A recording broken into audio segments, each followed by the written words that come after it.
Yo, what's up? Dr. Swole here, MD, Pro Physique Athlete. Today I'm going to be teaching you how to bulk up for hard gainers. There are a lot of people who start off skinny and go to the gym because they want to put on size. But a lot of these people have trouble actually putting on muscle. I myself was one of these people when I started out, where I had no problems training hard, but I had trouble actually putting on weight. And if you are starting off skinny, you are going to have to put on mass in order to get bigger. The saying in bodybuilding is you can't carve a statue out of a pebble. Today I'm going to be giving you a hard gainer's guide to bulking. We'll be going through some tips on training and nutrition with an emphasis on tips to actually help you gain weight. Okay, one of the first things we should cover when talking about bulking is your rate of gain. Setting your rate of gain at the right level is really important, and it depends on your level of experience. For beginners or people in their first 1 to 2 years of serious training, my recommendation is to gain weight at a rate of 1 to 1.5% of your body weight per month. So say if you weigh 200 pounds, 1% of that would be 2 pounds gained per month or 0.5 pounds per week. If you're an intermediate or beyond, say if you've been training seriously for 2 or 3 years, then I would recommend gaining weight at a rate of 0.5 to 1% of your body weight gained per month. It's important to note that my rate of gain recommendation varies depending on your experience level. People who are more experienced should ideally gain weight at a slower rate. Basically, there's a maximum rate at which you're able to gain muscle. And if you gain weight at a faster rate than that, the additional weight you put on is just going to be fat. Beginners can gain weight at a more rapid rate because they're able to put on more muscle per unit time because of their newbie gains effect. I also think that for beginners, it's a bit hard to target more narrow rates of gain like 0.5% per month. These are going to be conservative rates of gains or lean bulking. And I think lean bulking is the most efficient way to go because you're going to spend less time losing the excess fat later on. Next important point to bring out when lean bulking is progressive overload. That is, over time you want to be able to lift more weight or for more reps. The way to define this is that you want to increase your multi-set 6 to 12 rep max as quickly as possible in a sustainable manner. When I say multi-set 6 to 12 rep max, that means you're increasing the amount of weight you lift over multiple sets in the 6 to 12 rep rate. So for example, if you're doing 3 sets of 8 on bench press, you want your weight across all 3 of those sets of 8 to be going up. I think this is the most reliable indicator to tell you that you're actually building muscle. Now you're going to want to make sure that you apply progressive overload to all of your movements, but particularly to your heavy compounds. And I think that when you're bulking, this is the best time to include more heavy compound movements, including heavy free weight variations using barbells and dumbbells, because you're going to have more resources around from the calorie surplus. So for example, if you have strength goals, then a bulk is going to be the time to also work on strength. It is not ideal to try and put a strength block on a fat loss phase. Big point here from the training side is that when you're trying to bulk, you want to think about training volume. After progressive overload, this is probably the next most important training variable. And if you're a hard gainer and you're having trouble putting on mass, if you're recovering well from your training, try increasing your productive volume. You can approximate your volume as the total number of sets for a muscle group per week. And note that I emphasize productive volume here. That is, you need to be training intensely enough. As long as you're training at least 4 reps in reserve or harder, you're probably going to be decent in terms of hypertrophy, but I typically recommend people shoot for about 1 to 2 RAR. If you're not training hard enough, your training volume isn't going to be very effective. Now I want to point out that if you're in a bulk in a calorie surplus, this is going to be a great time to experiment with higher training volumes. This is because you just have more recovery resources around from your food. Make sure that you increase volume in small increments, like say adding 2 sets per muscle group per week, and then seeing how things go. Note that there will be an optimal amount of training volume for you, but this will vary depending on the muscle group.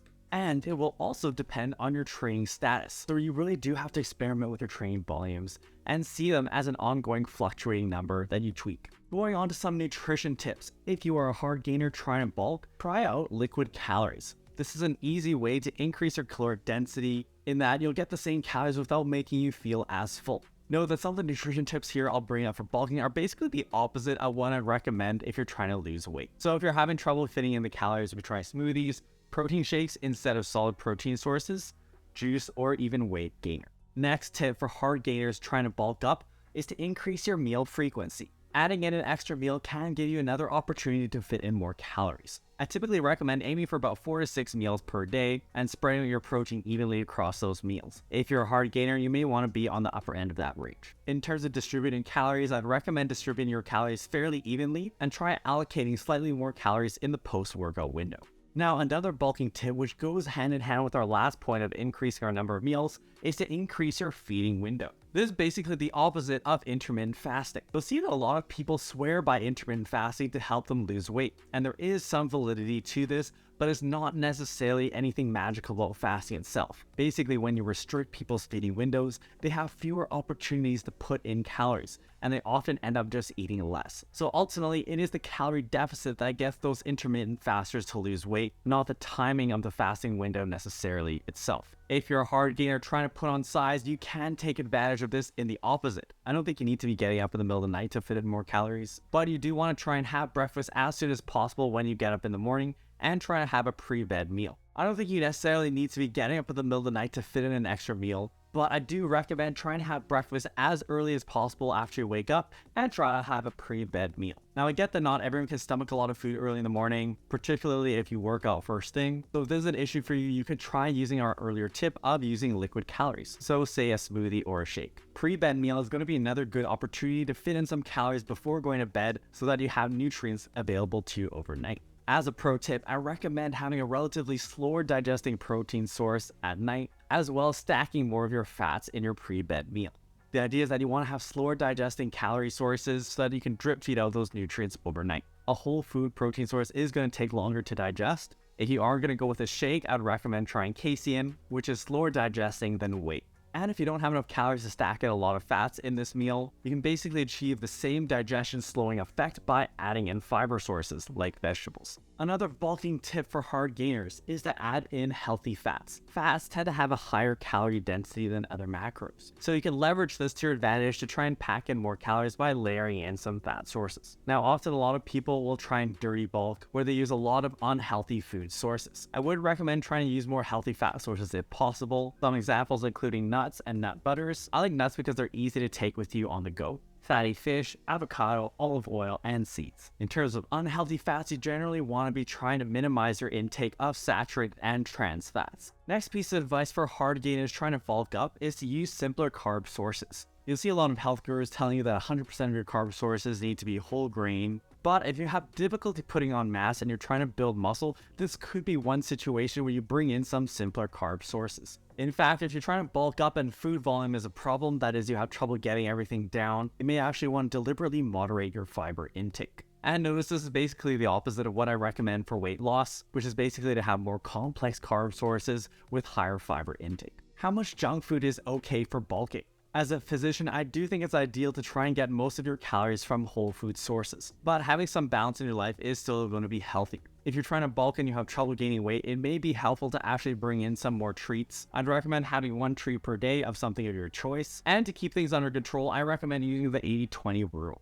That is, having about 80% of your calories coming from whole food sources, and then 20% coming from foods of your choice. I personally have 5 meals per day, so if one of those meals is a treat, this naturally fits the 80-20 rule. I do think this is an important point because you need to make bodybuilding nutrition sustainable. You've probably heard of the old bodybuilding bros talking about having chicken, rice, and broccoli, and that everything you eat's got to be clean, but I think it's okay to have some junk food as long as it's within moderation. This way you'll still be able to eat out and have a social life. As a little tip, it makes sense to try and time bulking phases with the holidays or traveling. If you're a hard gainer trying to put on size, I'd recommend minimizing your cardio. Back in high school, I was an 800-meter runner, and I found it nearly impossible to put on weight. This was probably because I was doing so much running. All this running created a big calorie demand and also imposed recovery costs. For the purposes of hypertrophy, doing a lot of cardio can also interfere with your hypertrophy effect. Now, I do have to recommend the party line of about 150 minutes of moderate activity per week, but note that you will get some cardio effect from your lifting sessions, provided you're using compound movements in moderate rep ranges. Minimizing the impact of cardio will also make sure that you have more resources around to recover for your hard bulking training sessions. In terms of the modality of cardio, if you do want to use cardio, I generally recommend going more for low intensity steady state cardio for bodybuilders. Using high intensity intervals for cardio can be efficient from a time perspective.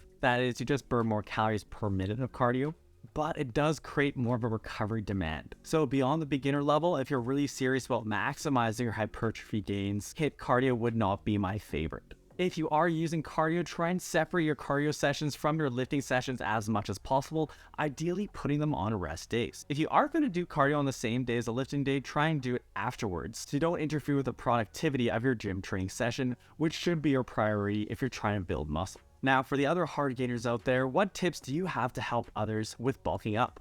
Let us know in the comments below. If you want the definitive guide on how to bulk, check out my book, Dr. Swole's Bulking Manual, where I go through an in-depth, detailed guide on how to set up your nutrition for bulking. For a guide on how to lean bulk sustainably, check out this video where I walk you through step-by-step how to set up a lean bulk where you don't actually count your macros. Macro counting can be very helpful, but it isn't necessary to have to count your macros 24/7 in order to bulk up. For more videos that will elevate your hypertrophy knowledge, make sure you subscribe to the channel, and we'll see you next time.